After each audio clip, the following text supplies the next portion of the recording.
경북도의회 6월 정례회가 개회한 가운데 첫날 도정 질문은 지난 3월 경북 대형 산불 대응과 복구 지원에 집중됐습니다. 한편 뇌물수수 혐의로 구속된 박성만 의장과 관련해 이번 정례회 기간 도의회 차원의 입장 표명이 있을지 관심이 모아집니다. 김서현 기자가 취재했습니다.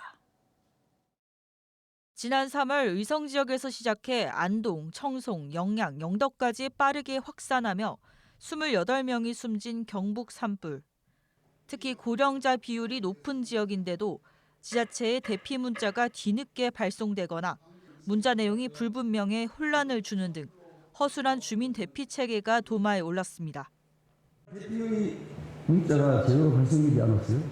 영양과 영덕에 있었던 고령자. 또 대피할 시간이 없었습니다. 또 미리 대피 문자를 보냈다면 어땠을까? 원망 들어봤죠.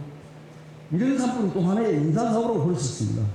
동의하십니까? 주민 대피 명령도 여러 차례 발령도 하고 또 경찰과 협조해서 했는데 저희들 보니까 이게 전선 또 통신 케이블 소실 면에서 단전 또 통신망 투절 취약 계층에 대한 사전 대피 계획 이제 저희들 보완 중에 있다는 말씀을 드리겠습니다. 정부는 이번 산불을 계기로 피해 주택 지원금을 기존 3,600만 원에서 최대 9,600만 원으로 증액했습니다.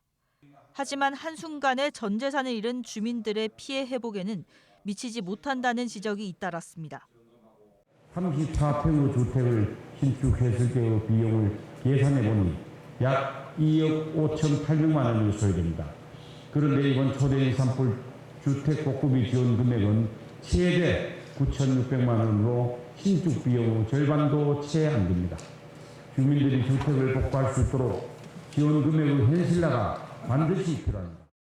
실제 건축 비용 미치지 못한 게 사실입니다. 그러나 또 정부 재원도 나름대로 애로사항이 있더라고요. 그래서 우리의 권리가 모두 반영되지 못한 점은 안타깝게 생각하고 있고 앞으로 계속적으로 현장의 목소리를 이 밖에 도의원들은 새 정부 출범과 함께 지역 주요 현안을 국정 과제로 끌어올려야 한다고 촉구했습니다.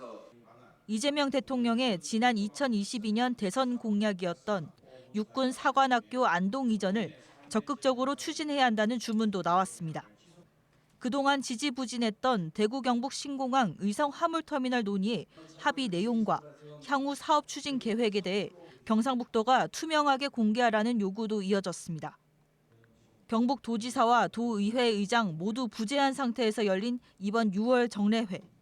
이철우 지사는 신병 치료로 불참했고 박성만 의장은 뇌물수수 혐의로 구속 기소돼 재판을 앞두고 있습니다.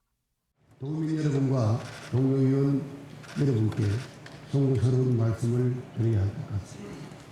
현재 박성만 의장께서 부득이하게 직무를 수행할 수 없는 상황으로 제가 부의장으로서 의장 직무 대리를 맡아 당초 경북도의회는 이번 정례회 기간 박 의장 구속에 대한 입장 표명 여부 등을 논의할 것으로 전해졌지만 아직까지 구체적인 논의는 이뤄지지 않고 있는 것으로 확인됩니다. MBC 뉴스 김서연입니다.